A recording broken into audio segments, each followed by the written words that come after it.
Hello everybody, especially Darius. Thank you for attention. And I would like to again to participate in everybody in our discussion. And I ask our contributors to make their presentations for 20 minutes, and then at the end of 3 presentations we will have half of our little be more for the discussion. But you know, everything could happen. So I will not be very strong, but so soft. Okay, I would like first of all to invite Jurga to make your presentation, please. Thank you. My presentation is called The Concept of History in Philosophy of Algis Mickūnas, of course. And first I have to say that exactly Professor Mickūnas, or some of his publications translated into Lithuanian and published in various issues from like in the last decade of the 20th century, showed me the way how to deal with the problem of history in philosophy, and especially how to ask about such historicity, historicality, which isn't identified with the historiography or with the reception of historiography. Which, though I will doubt about it now in this paper a little bit, is inherent to the life world, or as David Carr calls it, pre-professional and pre-thematic experiences of the past. And the investigation of these experiences, they belong to the philosophy of history as well. Exactly from these publications read like 15 years ago, more actually. Yeah, I started my investigations of the philosophy of history, and later they were transformed into anthropology of history. So now it's of course opportunity to thank Professor Mickūnas with this presentation. And dare to say that the most interesting question is how and why the question of history and the historicality, yeah, gradually fades and finally almost vanishes from the philosophy of Algis Mickūnas. It has almost a central place in the text written, I don't know, 3 or decades ago, but now it is almost disappeared, or at least very weak. And I would like to say that this discharge of the concept of history is not accidental, I think, and moreover I think that it was unavoidable, and now I'll try to, maybe even symptomatic, looking at the context, and now I'll try to rethink this. And rethink not because of some pure academic play with one chosen concept, but because, and especially after the book of Alain Badiou called Rebirth of History and published in the last year, the question of possibility of reanimating of this concept and all question about its death. And of course, at the same time, question of impossibility to transform this concept interests, this question interests me very much. And philosophy of Algis Mickūnas, I think, provides us with a chance to look at the concept of history and decide if it is still active and to think about its future, or to ask it more clear if this concept without such constituents like power or striving to power, and such constituent as idea of progress or one directionality and one dimensionality is still possible. Yeah, so in the phenomenology of culture, history is in some sense an unavoidable topic because of the very simple reason that the life world is a temporal formation. From the first sight, the concept of history itself even understood as historiography or reception of historiography, can be combined with the historicality of the life world from the first sight.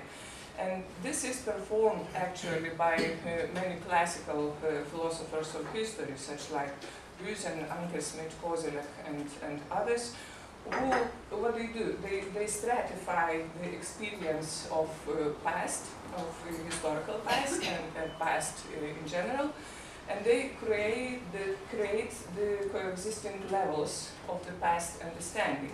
It means that, according to them, the level of historiography fits to other levels, layers experienced, for example, like tradition, like historicality of daily activities, historicality of language, and etc.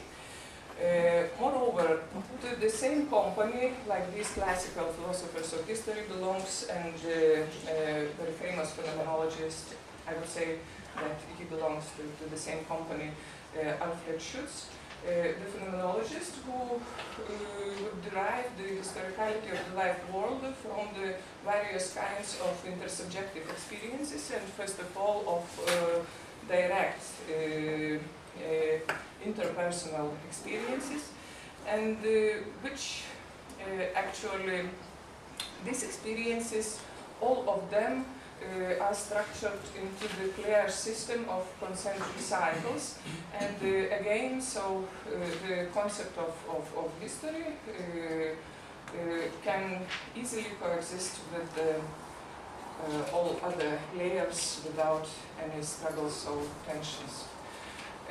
Following Mickūnas' philosophy, I would say, is just the opposite philosophy of history. We can say that, yeah, it exists, then it can be just opposite to the idea of this structuring of Alfred Schutz. So, following Algis Mickūnas, I'll try to ask that maybe there are some necessary constituents, as I mentioned already, of the concept of history that do not let the unproblematic incorporation of the history, as we understand it, in the most narrow sense, incorporation into the clause of daily life temporality. And the first constituent, as I mentioned, is the striving to power, to collective power or power of a group. Actually, writing of history is always the producing of power, and this is gained only by means of unification, the power of collective. Even the victimized history serves for reunion of bigger or smaller group. If there are few institutionalized versions of the historical conflict, it means that there is conquest of power. And the second idea, second constituent of the concept of history is its one directionality, and it usually means the idea of progress, except some followers of the idea of regress that is the same, only inverted. So this constituent is closely related, of course, to the first one, to the striving for power. It is the same idea, only different edges of it. For example, Rene Buha, the Indian philosopher, when he speaks about the origin of idea of history, he says that world history means the conquest of the world in the future. Yeah, and so the striving for power is this constituent of the concept of history that rebels all the alternative understandings of historicality based on different temporal paradigms. Actually, in the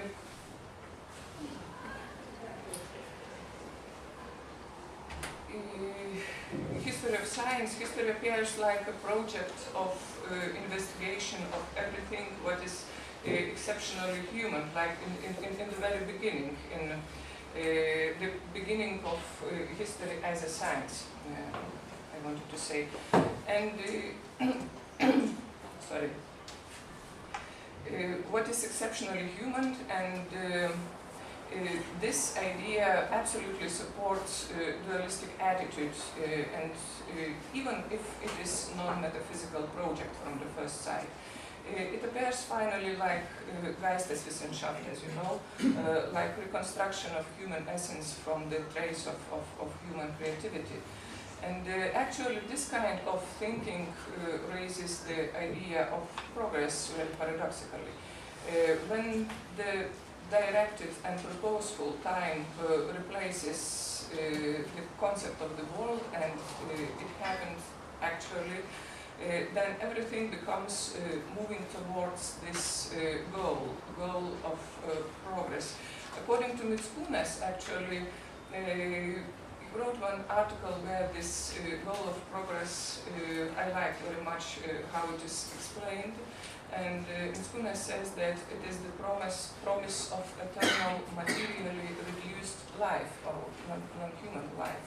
Yeah, and that is the paradox, because like Geisteswissenschaft, history shouldn't be directed to that goal, but having one and clear direction and subordinating under this direction all other spheres of life, and it does it necessarily, it becomes like opposite of its own idea. And Mickūnas says it about science, but the idea of progress comes exactly from history, from the older time. Progress creates the despising from the other world. It tends to profane those who are beneath on the scale. Yeah, and I wouldn't say this the reality of historical practice wouldn't use it reversed. It means that if there is an enemy created during some historical conflict, and this is typical task of historical narratives. Remember the conflicts that create enemies that are external limits of the group. Yeah. So then this enemy always has a lower position on the scale of progress, actually. They always are weaker in their spirit and in their materially reduced reality. Reality reduced to material issues. And then the profanation becomes legitimized by the concept of history. Moreover, if such a level of a clear direction of common events exists, that clear directed flow of common events exists, then it forces all other levels to, all other layers of temporality to follow its direction and to prosecute its goals. The stratification of historical experience doesn't help then, because all layers are looking at the same direction. It is only the simulation, I would say, of plurality. Moreover, if this goal, the goal of the progress, as Mickūnas shows it, is the eternal material well-being, it means that this separate plurality of just one directed plurality that directed to the same goal, yeah, opens every door to the rules of capitalism, to the quantitative evaluation of every human act and activity, including most and radical alternative and anti-consumption revolutionary attitudes as well. So the concept of history, so to say, become the invisible backing to the quantification of all human desires.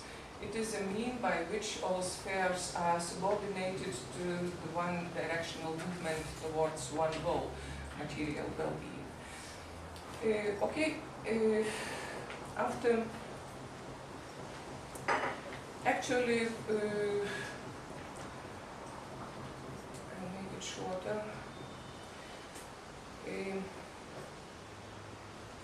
So, as it was in the beginning of the appearing the concept of history,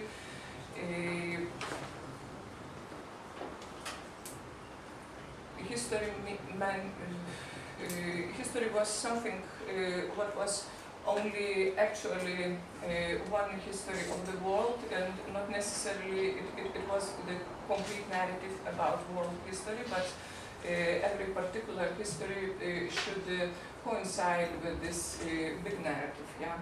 And as, for example, again, the wonderful example of René Bucher, he cites Hegel, finds this sentence in Hegel, and so I quote, Hegel says that India not only has ancient religious books and splendid works of poetry, but also ancient books of law. Nevertheless, it still doesn't have a history.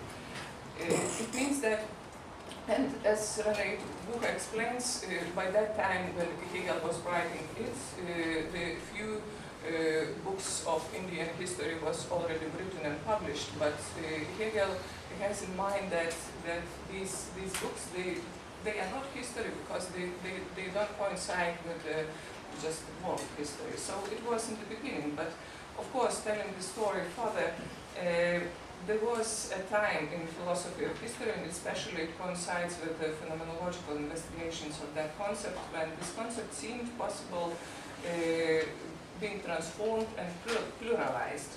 And the concept of life world was invented as a project by which one seeks to overcome the dualism with its various dichotomies. And the concept of life world in the philosophy of history became the medium of multitude of historical understandings. I would say that multidirectionality of the cosmic time in Mickūnas philosophy coincides with the multidirectionality and multidimensionality of the alternative historicality of the life world. So the historicality of lifetime creates such experience of the past that is deprived of striving, should create, I would say, that is deprived of the striving for the power of a social group and deprived of one direction to the permanent, and Mickūnas calls it, inhuman goal. And it seems like the first thing that warrants this transformation is multidirectionality of the many temporal layers of the life world. It has to be against the creating of the scale as it is in the idea of progress.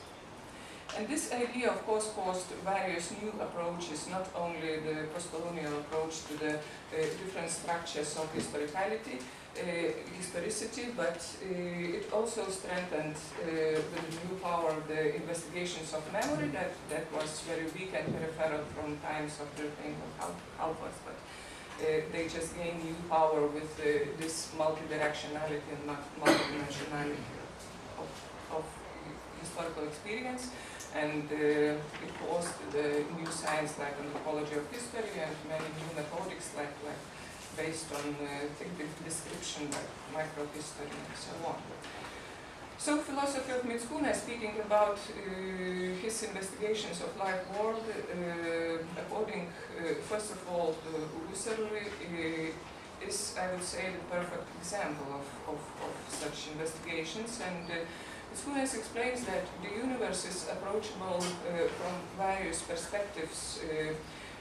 For each of perspectives is given in polycentric way, but this, what he stresses, is not the memory itself, but intersubjective understanding that later can be interpreted as memory. So I like this idea very much, and it means that if we adjust this statement to the historicality of life world, because it is our medium of orientation in the broadest sense, then we have to say that historicality is additionally included into acts of thinking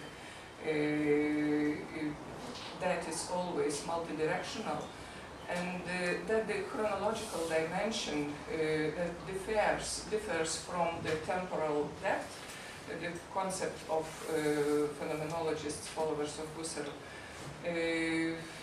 appears only later. This chronological dimension is something what is added later, and so to say, it, in other words, it appears.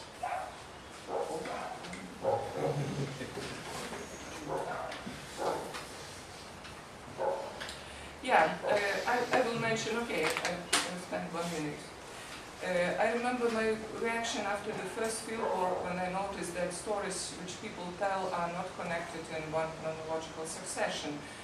That showed me very clearly that history, even history of one life of the person, the biography or autobiography, is not a sum of stories, but that it is compulsory or even violent connectivity of different stories that are centered around some ethical goals, or the forcible linkage of stories. So I would like to conclude about this disappearing of the concept of history from the philosophy of Algis Mickūnas. I would say that the concepts are something that philosophy is approaching and not something that philosophy finds around in the world and uses.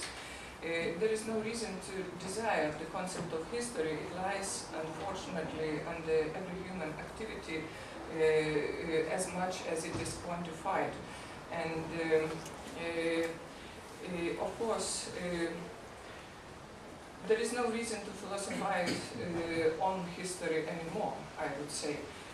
When the concept was made, it eluded much promises. The second stage was when the transformation, the alternatives of this concept leading to the reality of it, in the broadest sense, eluded new promises. But these promises were empty as well. Why?